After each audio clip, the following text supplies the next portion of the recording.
Hello friends, कैसे हैं आप सब? बढ़िया। चलिए फ्रेंड्स, आज से हम एक नया टॉपिक शुरू करने जा रहे हैं, संचय अर्थात कॉम्बिनेशन। और दोस्तों, ये जो टॉपिक है, ये जो संचय कॉम्बिनेशन जो है वो परमुटेशन से अलग है, परमुटेशन से थोड़ा हटके है। किस बात का फ़र्क है ये भी हम सीखेंगे। बहुत ही इम्पॉर्टेंट टॉपिक है। और चलिए जल्दी से हम शुरू करते हैं। दोस्तों, यदि परमुटेशन के वीडियोस आपने नहीं देखे हैं तो ज़रूर जाइए, डिस्क्रिप्शन बॉक्स में आपको उन सभी वीडियोस के लिंक लेक्चर क्रमांक वाइज मिल जाएंगे।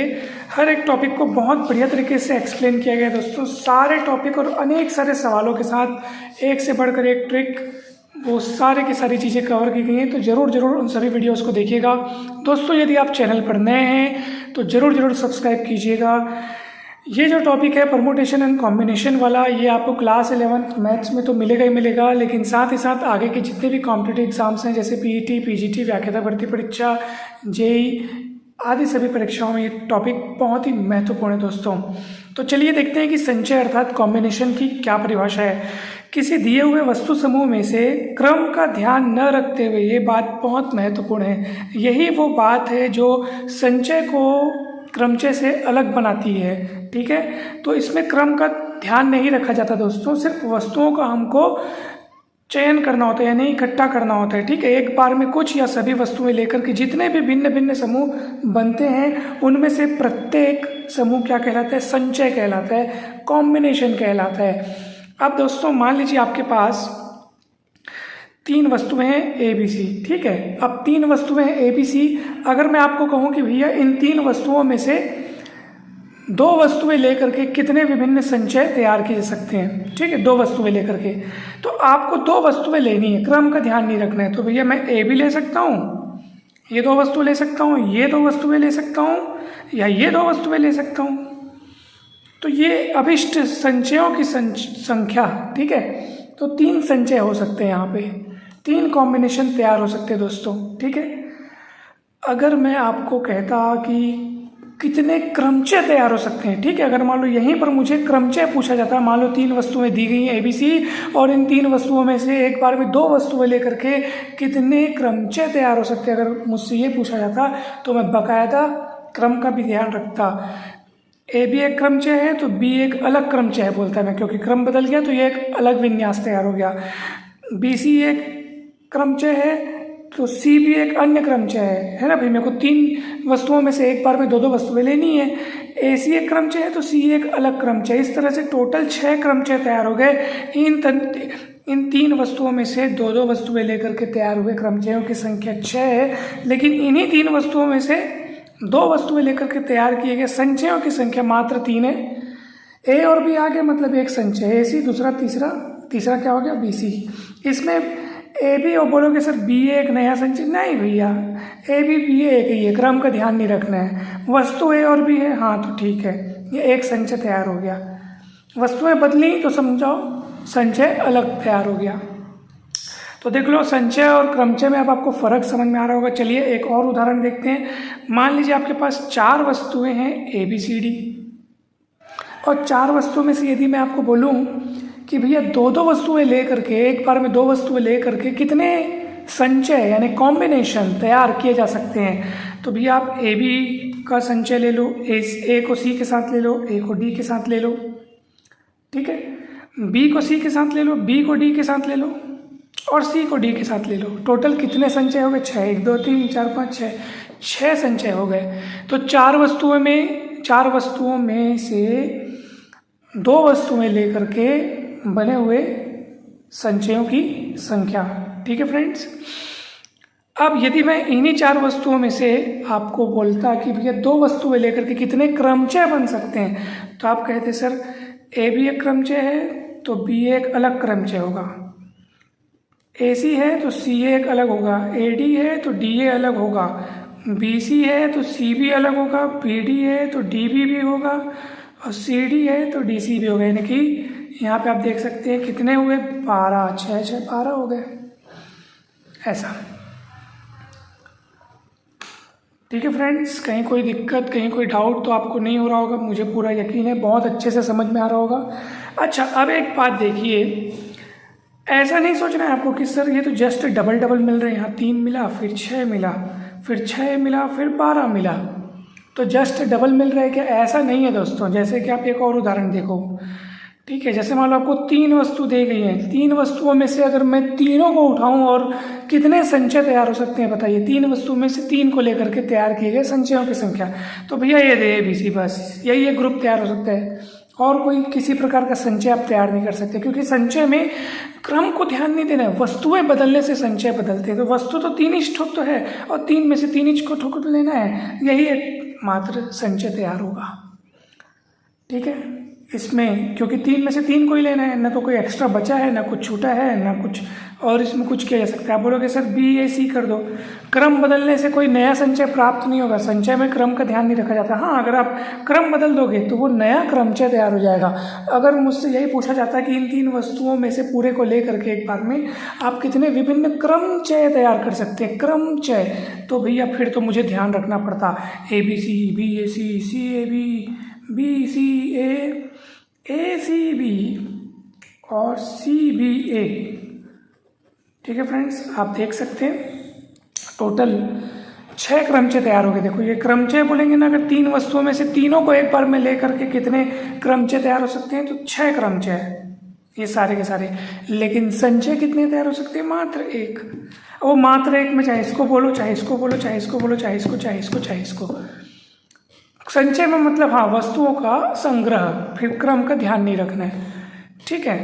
तो बस ये तीनों वस्तुओं का कलेक्शन ही एकमात्र संचय है, और वो कलेक्शन आप चाहो तो ABC बोलो, BAC बोलो, वही संचय, वही संचय, 2 अलग अलग नहीं है, वो एक ही है। इसलिए कुल मिलाकर के 6 नहीं बल्कि एक ही संचय बना है। संचय अगर बोलोगे तो एक ही बना है। कलेक्शन आखिर देख लो, 6 चीज़ें आखिर ABC ही हैं, कुछ अलग नहीं है। बदला क्या है? क्रम। तो बदला क्रम है, इसलिए क्रमचय 6 हो गए, 6 क्रमचय है, परंतु संचय एक ही है, क्योंकि इसमें केवल इस संग्रह में आपने ABC ही बस लिया है।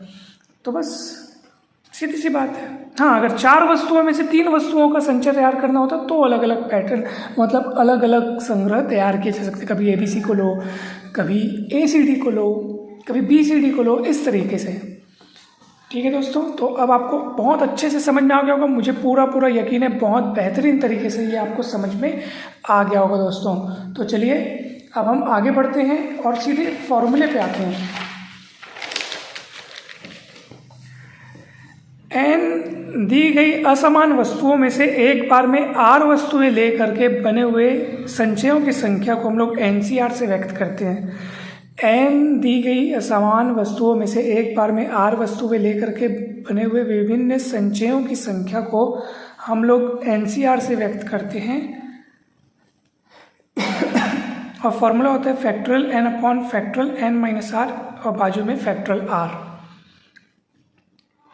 ठीक है फ्रेंड्स। ये फॉर्मूला होता है n दी गई असमान वस्तुओं में से एक बार में r वस्तुएं ले करके बने हुए कुल संचयों की संख्या NCR, और इसका सूत्र होता है मतलब factorial n upon factorial n minus r into factorial r, ठीक है फ्रेंड्स। बाजू में ही फैक्टोरियल r रहता है इसके। तो ये फॉर्मूला है, बहुत अच्छे से आप लोग इसको याद रखिएगा, काफ़ी काम आएगा बहुत अच्छे से दोस्तों। एक इम्पॉर्टेंट नोट, चलिए इस सूत्र में r के स्थान पर आप 0 रख के देखिए, चेक करते हैं क्या मिलता है। r बराबर 0 पर क्या मिलेगा बताइए? तो ये जाएगा NC0, ठीक है। जहाँ जहाँ r दिख रहा है वहाँ 0 रख दो। Factorial n upon factorial n minus 0, factorial 0, factorial 0 का मान 1 होता है, factorial n upon factorial n बचेगा, कट के 1 हो जाएगा। तो NC0 का मान 1, तो ये आप याद रखिएगा। NC0 का मान 1 मतलब कितना भी C0, 5C0, 5C01, 6C01, यानी कि कितना भी C0, ऊपर कुछ भी हो, नीचे अगर 0 लिखा है ना तो उसकी वैल्यू 1। 100 C0 करोगे तब भी 1, ठीक है। तो इसको याद रखना, ऊपर कितना भी हो, कितना भी मतलब कोई धनात्मक पूर्णांक, क्योंकि वस्तुओं की संख्या n क्या है? वस्तुओं की संख्या है भाई, वो ऋणात्मक तो हो नहीं सकती है ना भाई। तो कितना भी C0 हो उसका मान 1 होता है। तो ये आपके काम आएगा, ये जानकारी NC0 = 1 बहुत काम आएगा आगे, ठीक है। तो ये जानकारी आप लोग याद रखिएगा। नोट नंबर 2 देखो, चलिए यहीं पे आप r के जगह n रख दीजिए, r के जगह n, ठीक है। यानी n वस्तुओं में से एक बार में पूरी की पूरी n वस्तुएं ले रहे हैं, तो NCn factorial n upon factorial n minus ये जो r है, r के जगह n, ये ऐसा, तो factorial n minus n cut के 0 होगा तो फैक्टोरियल 0 का मान 1 होता है, ये कटेगा, और फैक्टोरियल 0 का मान 1 1/1 1, तो n सी n का मान 1। तो इस चीज़ को भी याद रखिएगा, यानी कि पूरी की पूरी n वस्तुओं में से एक पर में पूरी n वस्तुएं लेने पर एक ही संचय बनेगा। ठीक वैसे जैसे अपन पिछले पन्ने में देखे थे कि ABC अगर 3 वस्तुएं हैं और तीनों वस्तुओं में से पूरे के पूरे तीनों ABC को लेकर के कितने संचय बनेंगे, तो वो एक ही संचय बनेगा। ठीक है, सीधी सी बात है। n वस्तुओं में से एक बार में पूरे के पूरे n वस्तुएं लेने पर कितने संचय बनेंगे, एक ही संचय बनेगा। ये ठीक वैसे जैसे कि ABC दी गई 3 वस्तुओं में से एक बार में तीनों वस्तुएं लेकर के कितने संचय बनेंगे, एक ही संचय बनेगा। तीनों वस्तुओं का कलेक्शन वही एकमात्र संचय होगा, सीधी सी बात है। ठीक है फ्रेंड्स, तो ये भी आप लोग याद रखिएगा। चलिए अब हम आगे बढ़ते हैं और देखते हैं कुछ और बातें। दोस्तों एक बहुत महत्वपूर्ण फैक्ट याद रखिएगा, NCR इजिकल्स टू NCN-R, यानी जैसे NCR लिखा है तो आप इसमें से इसको घटा करके भी लिख दोगे ना तो कोई फर्क नहीं पड़ेगा, ये हमेशा आपस में बराबर होते हैं। ये तीसरे नंबर को नोट। अब ये कैसे हुआ, देखो भाई,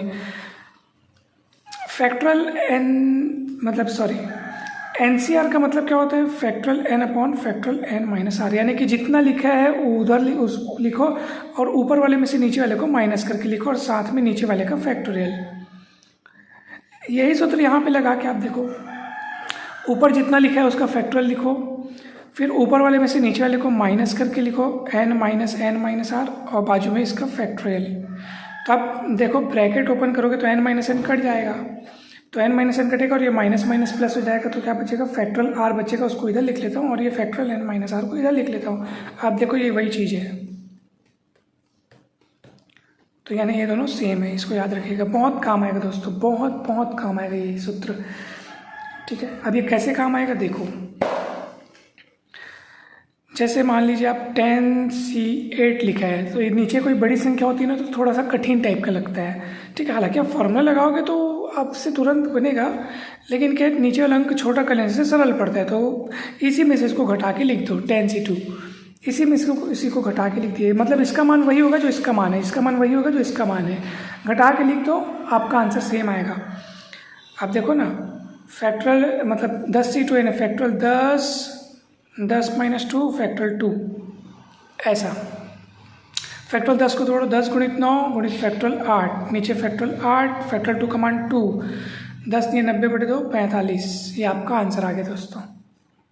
ठीक है फ्रेंड्स, आप इसको भी सॉल्व करते तो इतना ही आता, बट नीचे वाला क्या है, छोटा कर लेने से थोड़ा सा सरल पड़ता है। कैसे, आप देखो फैक्टोरियल का, सॉरी मैं बार बार फैक्टोरियल बोल रहा हूँ, ये मतलब कॉम्बिनेशन का, ठीक है, NCR वाले का फॉर्मूले का एक और सरल तरीका, एकदम शॉर्टकट ट्रिक।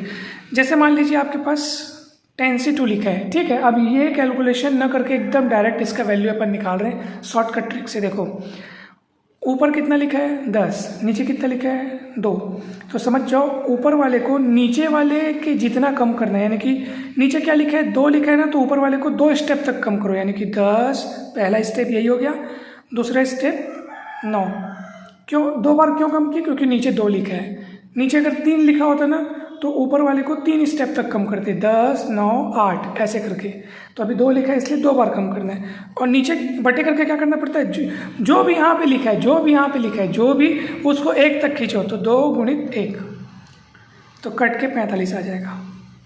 जैसे उदाहरण के तौर पे आपको मान लो पता करना है 12 से 3 का मान, ठीक है, तो क्या करोगे आप, नीचे कितना लिखा है देखो, नीचे कितना लिखा है, नीचे लिखा है 3, ऊपर कितना लिखा है 12, तो 12 को 3 स्टेप तक कम करो, 12 × 11 × 10, ठीक है, 3 स्टेप कम हो गया, और अपॉन में 3 को 1 तक खींच दो, 3 × 2 × 1, शॉर्टकट तरीका एकदम। सॉल्व कर लो अब इसको आप, 3 दूनी 6, दूनी 12 और ये 20, 11 दूनी 22, 220, आपका आंसर आ गया। कितना सरल गजब का तरीका है दोस्तों, बहुत सिंपल है। मुझे उम्मीद है कि आपको बहुत मज़ा आ रहा होगा। तो एक चीज़ तो आप लोग ये भी याद रखिएगा। चलिए परमुटेशन और कॉम्बिनेशन में क्या रिलेशन है देखते हैं दोस्तों। NPR का मतलब होता है फैक्टोरियल n/फैक्टोरियल n-R, जबकि NCR का मतलब होता है फैक्टोरियल n/फैक्टोरियल n-R, साथ में और फैक्टोरियल R, ये फ़र्क होता है। यानी इनमें से ये वाला टुकड़ा जो है दोस्तों वो यही है और वो NPR है, तो चलिए इसके स्थान पर मैं एनपीआर रख देता हूँ। ये देखो इसके स्थान पर मैंने एनपीआर रख दिया क्योंकि ये एनपीआर ही है, और ये फैक्टोरियल आर को तिर्यक गुणा करके मैं इधर ले जाता हूँ। तो एनसीआर गुणित फैक्टोरियल आर, यानी अगर आपको एनपीआर चाहिए तो आपको एनसीआर में किसका गुणा करना पड़ेगा, फैक्टोरियल आर का गुणा करना पड़ेगा। फैक्टोरियल आर गुणित एनसीआर, या ऐसे लिख सकते हो एनसीआर गुणित फैक्टोरियल आर, तब बनेगा एनपीआर। ठीक है फ्रेंड्स, बहुत सिंपल है, बहुत इजी है, कहीं कुछ कठिनाई नहीं है, आपको ये इजीली समझ में आ रहा होगा। तो ये परमुटेशन कॉम्बिनेशन में आपने रिलेशन देखा, ये शॉर्टकट ट्रिक आपने समझा किस तरीके से कॉम्बिनेशन की वैल्यू निकाली जाती है, और ये कुछ इंपॉर्टेंट नोट्स, इंपॉर्टेंट कंसेप्ट्स आपने देखे दोस्तों। इसमें हमने ये जो सूत्र अपन ने देखा उसमें आर के स्थान पर पहले आपने 0 रखा तो एक नया रिजल्ट मिला, एनसी 0 का मान 1 होता है। फिर आर के स्थान पर आपने एन रखा तो एनसी एन का मान भी 1 होता है। एक चीज़ और देख लीजिए, आर के स्थान पर आप 1 रख के देखिए, चेक कीजिए क्या मिलता है। एनसी 1, आर के स्थान पर 1 रख के देखते हैं, factorial n upon factorial n minus 1 factorial 1। तो फैक्टोरियल एन को आप तोड़ सकते हो, कैसे तोड़ोगे फैक्टोरियल एन को? फैक्टोरियल एन को तोड़ सकते हैं अपन, एन बाहर आएगा फिर अंदर बचेगा फैक्टोरियल एन माइनस 1, ठीक है, और नीचे में फैक्टोरियल एन माइनस 1 है तो कट जाएगा, कटेगा तो क्या आएगा एन, यानी NC1 का मान n होता है। ये आप सदा हमेशा हमेशा याद रखिएगा, NC1 का मान n, जैसे 10C1 का मान 10, 15C1 का मान 15, यानी ऊपर में चाहे कोई भी चीज़ लिखी हो, अगर नीचे में 1 लिखा है तो समझ जाओ ऊपर जितना लिखा है वही उसका आंसर। ठीक है फ्रेंड्स, ऑब्वियस सी बात है, n यहाँ पे धनात्मक पूर्णांक है दोस्तों, ठीक है। तो कहीं पर भी कोई भी आप लोग को कन्फ्यूज़न होगा तो ज़रूर पूछिएगा। तो एक कंसेप्ट आपको ये भी तैयार हो गया, ये भी याद रखिएगा दोस्तों, बहुत गजब का, बहुत इंपॉर्टेंट कंसेप्ट है। चलिए फ्रेंड्स, एक छोटा सा क्वेश्चन देखते हैं। यदि NC14 इक्वल्स टू NC16 तो 32CN का मान क्या होगा? 32CN का मान क्या होगा? ठीक है, ये आपको बतलाना है। तो चलिए बहुत सिंपल है दोस्तों, देखते हैं। NC14 इक्वल्स टू NC16, चलिए NC14 इक्वल्स टू NC16। दोस्तों आप खुद बताइए, क्या हम अभी तो हमने देखा ना कि ऊपर वाले में से नीचे वाले को माइनस करके लिख सकते हैं, तो हम इसको ऐसे लिख सकते हैं कि नहीं लिख सकते? बिल्कुल लिख सकते हैं। NCR equals to NCN minus r. क्यों लिखे सर? ताकि हम यहाँ से तुलना कर सके। देखो ऊपर ऊपर वाला n है, ऊपर ऊपर वाला तो क्या है? n है भाई, तो जब ऊपर ऊपर वाला बराबर है तो नीचे वाला भी बराबर होगा, सीधी सी बात है। तो चलिए 14 इक्वल्स टू n माइनस 16, इधर इसको पलटाएंगे तो n का मान हो जाएगा 14 + 16 दैट इज 30। ठीक है फ्रेंड्स, ये माइनस है, ये इस पर जाएगा तो प्लस हो जाएगा, ठीक है। तो ऊपर ऊपर वाला बराबर था, नीचे नीचे वाले को अपन ने तुलना किया, n का मान 30 आ गया। अब आपको क्या चाहिए? आपको क्या चाहिए? आपको चाहिए 32CN, यानी कि 32C 30, क्योंकि n का मान 30 है। अब देखो 32C 30 का मान कैसे पता करोगे दोस्तों? तो सर अभी तो अपन ने एक शॉर्टकट ट्रिक देखा कि नीचे जितना लिखा है तो ऊपर वाले को उतने स्टेप कम कर दो और नीचे वाले को 1 तक खींचो। तो ये स्टेप अगर आप वो वाला ट्रिक यहाँ लगाओगे तो बहुत लंबा काम हो जाएगा। 32 को आपको 30 स्टेप तक कम करना पड़ेगा, तो बहुत कठिन काम हो जाएगा। भैया कठिन क्यों हो जाएगा? हमने तो पढ़ा है ना भाई कि जब नीचे वाला अंक बड़ा दिखे, नीचे वाली संख्या बड़ी दिखे, तो आप ऊपर वाले में से नीचे वाले को माइनस कर लो ना भाई। तो 32C 32 - 30 that is 2, 32 - 30 that is 2। ऊपर वाला जस का तस रहेगा, बस नीचे वाले में अपन क्या करेंगे? ऊपर वाले में से नीचे वाले को माइनस करके लिख देंगे। अब 32 2 हो गया, अब वो छोटा बन चुका है, अब उसको आसानी से आप सॉल्व कर लो। कैसे करेंगे? 32 को 2 बार तक कम करो, 32 × 31, और नीचे 2 को 1 तक खींचो, ये ऐसा। 2 1 2 16, 16 1 16 हासिल 1, 16 3 48 और 1 49, 496 आपका आंसर आएगा दोस्तों। ठीक है, तो 32C का मान पूछा गया था, 32CN का मान, तो 32CN का मान 496। तो इस तरीके से आपका ये आंसर आया दोस्तों। कहीं पर भी कोई भी कठिनाई हो तो ज़रूर पूछिएगा। चलिए एक छोटा सा क्वेश्चन मैं यहीं पे लिखता हूँ। यदि NC 9 इक्वल्स टू NC 8 हो तो आपको NC 17 का मान बताना है। यदि NC 9 equals to NC 8 then आपको बताना है NC 17 का मान। कमेंट करके जल्दी से बताइए दोस्तों, ठीक है। हम आपके कमेंट का इंतज़ार करेंगे। दोस्तों वीडियो अच्छा लगा हो तो ज़रूर लाइक करें, चैनल को सब्सक्राइब कर वीडियो को शेयर जरूर करें, कमेंट करके अवश्य बताएं कि आज का ये वीडियो आपको कैसा लगा। और जल्द ही मिलते हैं हम नेक्स्ट वीडियो में अनेक सारे सवालों के साथ। और आपको बहुत बहुत धन्यवाद दोस्तों। Thank you so much.